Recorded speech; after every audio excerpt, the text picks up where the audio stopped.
Our final safari in Tanzania was in Ngorongoro Crater.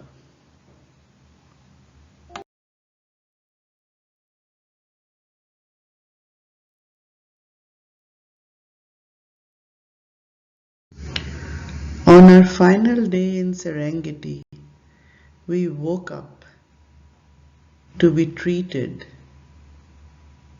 by this ethereal dawn. All around us, everything was bathed in this magical golden light.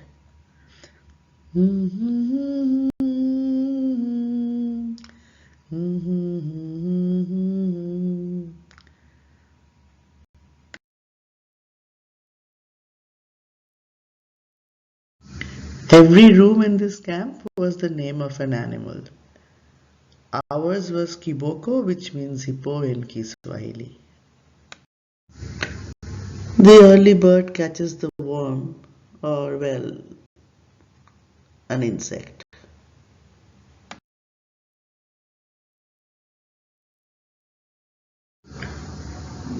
We had decided that we will stop only if we see something very unusual because we wanted to reach Ngorongoro as soon as possible. And this site definitely qualified as an unusual site. This bare acacia tree was filled with colorful blobs, and on close inspection, we found this.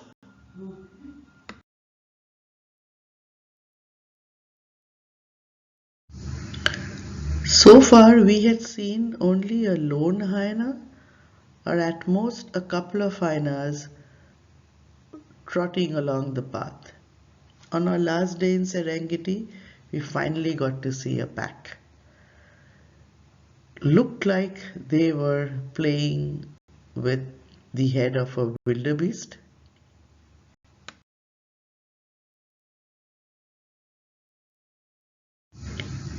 When we entered Serengeti, we were greeted by countless wildebeests migrating from the north into the south through the central plains. When we were leaving, it was the turn of these Cape buffaloes to come out in herds to say bye. Although this is the first sign we get of Serengeti National Park, this is actually not the gate where we have to show our papers. So this kind of designates the boundary line between Ngorongoro Conservation Area and Serengeti National Park. So the part of Serengeti National Park within this one and the main gate is actually within the conservation area.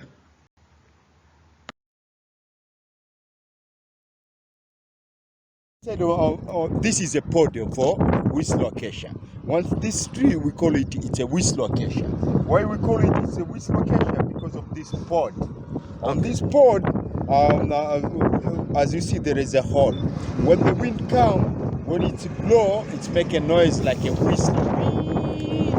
At the same time, it has a symbiotic with this kind of black ants, which are living inside in this hole here. And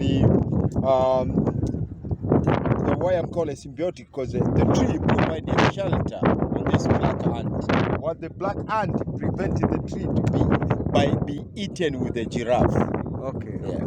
Thank you. The Ngorongoro Conservation Area is a vast, untouched, protected area teeming with the densest wildlife populations on earth. Breathtaking landscapes, mountains, the world's largest unbroken caldera, history of human evolution, and much, much more. The Olduvai Gorge is a remarkable archaeological site in East Africa. It was officially recognized as part of the UNESCO World Heritage Site in 1979.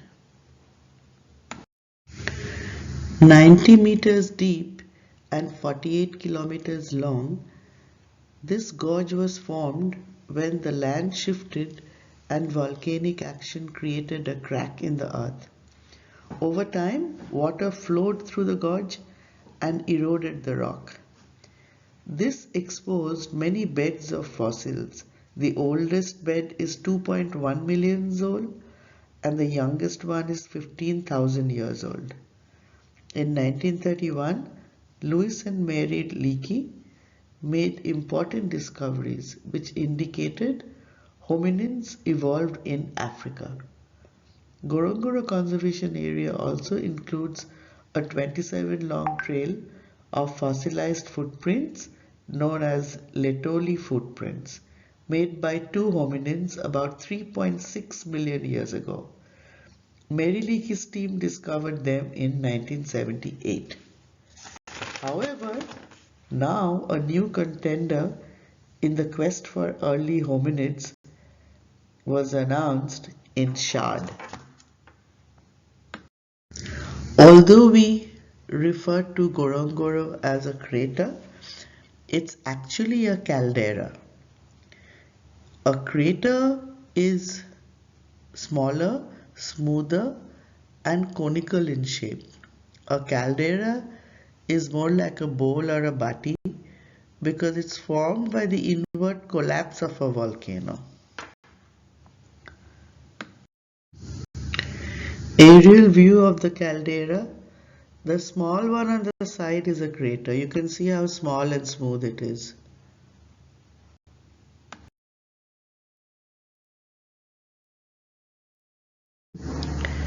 I borrowed this picture from the internet just to share with you what the gorge can look like when the sun decides to come out. The Ngorongoro crater or caldera, whatever you call it, is definitely one of the most unique things I have ever seen in my life.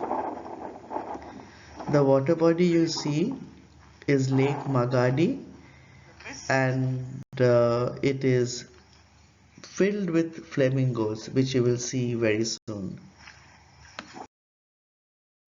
We got a cloudy day, but it was a very dreamy day.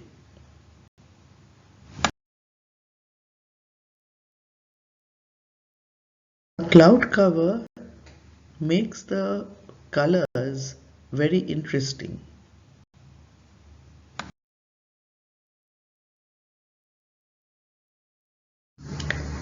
Our Ngorongoro safari begins with the sighting of a sooty chat and an elephant grazing on the slopes. Actually, it's more than one elephant. If you look carefully, I think you'll be able to spot them. পথিক, তুমি কি পথ হারাইয়াছ? A really magical view.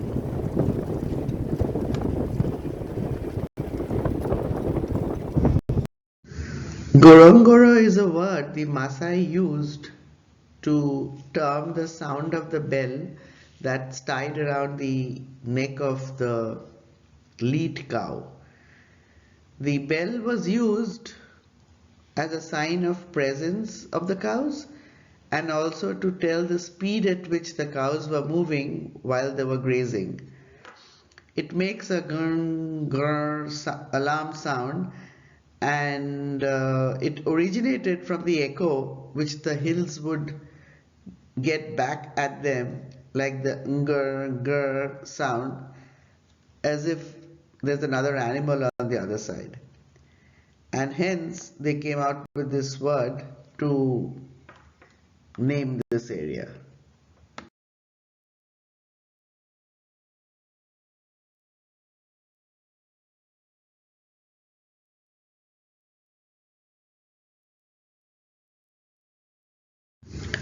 A dazzle of zebras.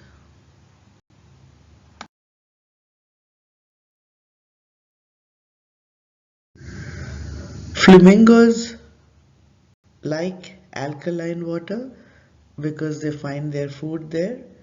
Lake Magadi is a shallow alkaline lake and hence frequented by flamingos. Magadi is the local Maasai word for salty. This lake has both greater and lesser flamingos. They're actually quite easy to differentiate, if not for anything else. The greater flamingos are much taller. They are also more white. Their bill is more pink with a distinctive downward bend, and the eyes are yellow. The lesser ones are smaller, more pink. The bill is deep red with a black tip, and the eyes are orangish yellow.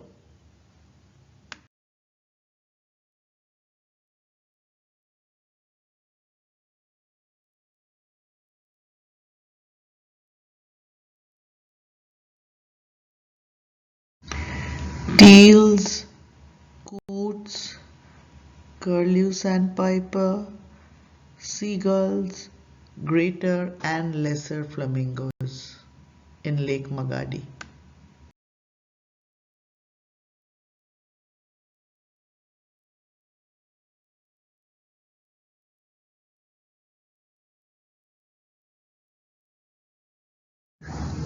I guess you can tell me if these are greater or lesser flamingos.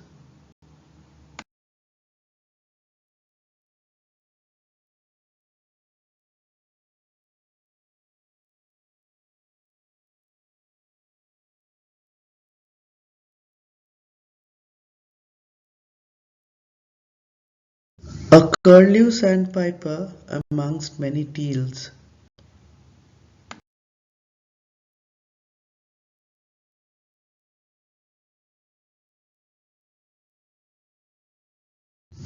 Lake Magadi has a unique habitat, the blue-green algae being part of that uniqueness.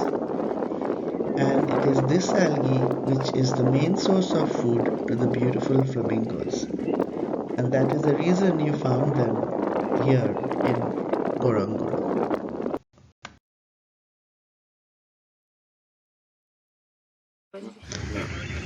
It's so tempting to steal these cubs. The love between a mother lion and her cub is so endearing.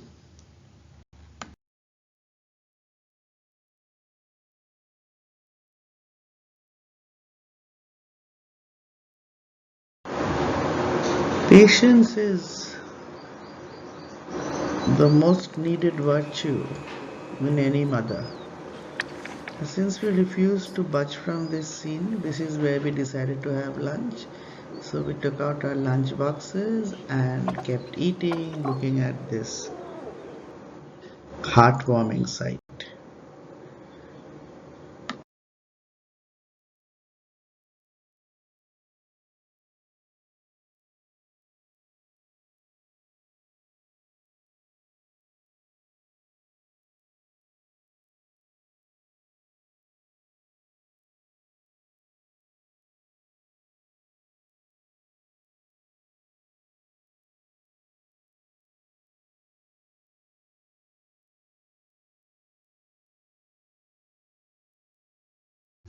Incredible sighting.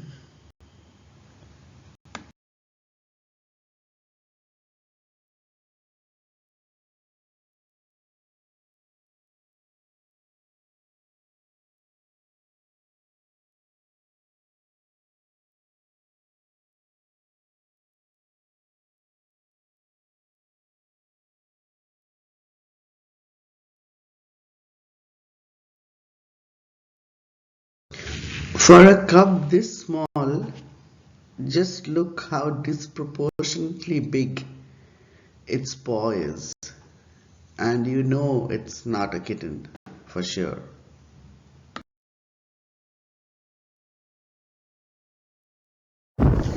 Because of the cloudy weather, with sun coming out sometimes, the grass sometimes look greener.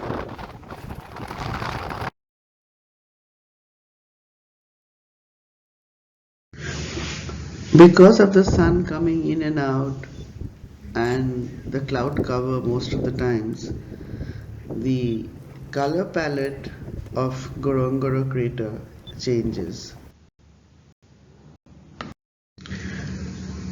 Grant's gazelles are often confused for Thompson's gazelles. They look similar, but Grant's gazelles are much bigger in size and the shape of the horns is like a lyre. And the markings on its rump and face are also different.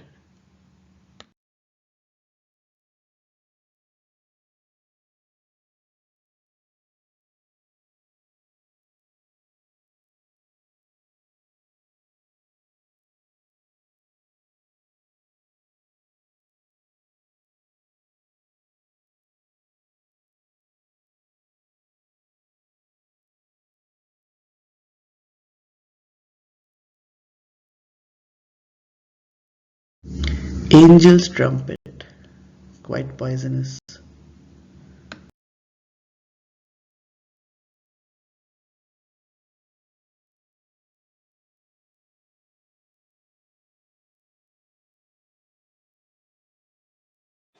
Unfortunately, we couldn't see the whole ritual, but the male crowned crane really dances around beautifully to woo the female.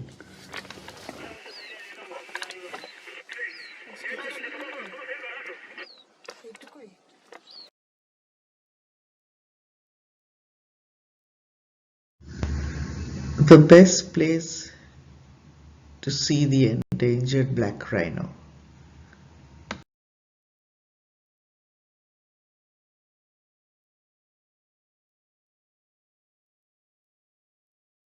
The male Cory bustard, the heaviest flying bird in the world.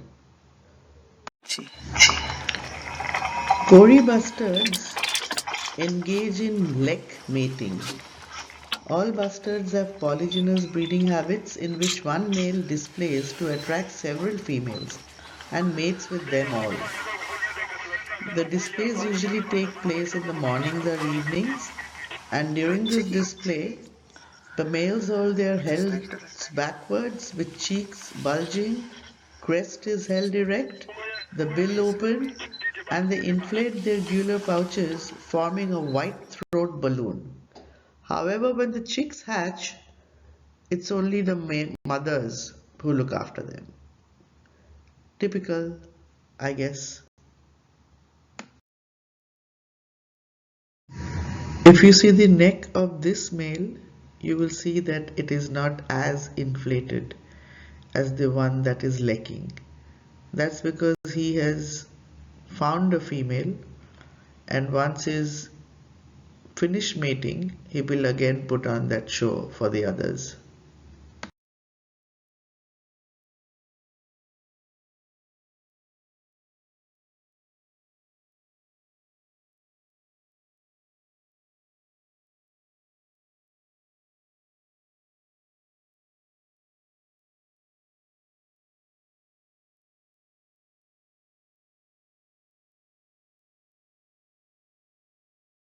Looks like a Baglofect weaver bird.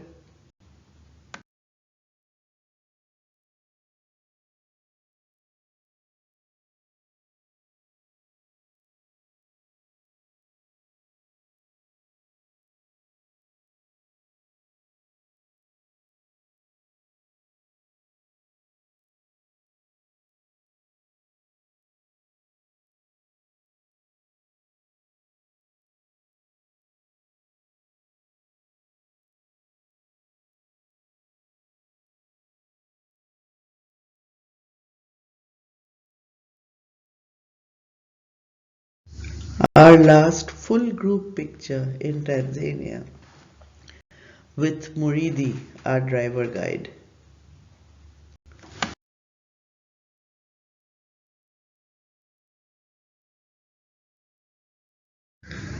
The area around Ngorongoro is wet quite often.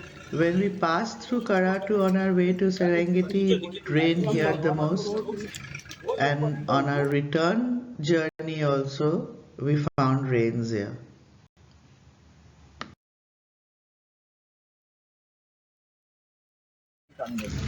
A tractor had to be called to pull us out, but look at the struggle the tractor has to make in order to reach us.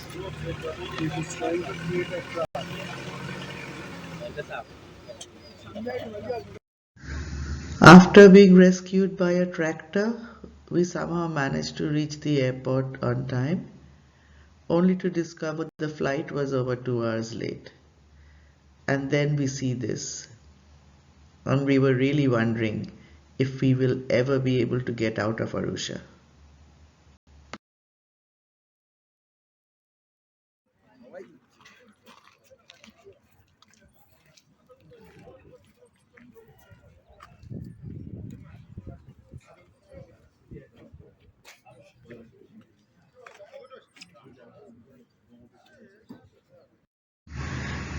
Finally, Air Tanzania landed.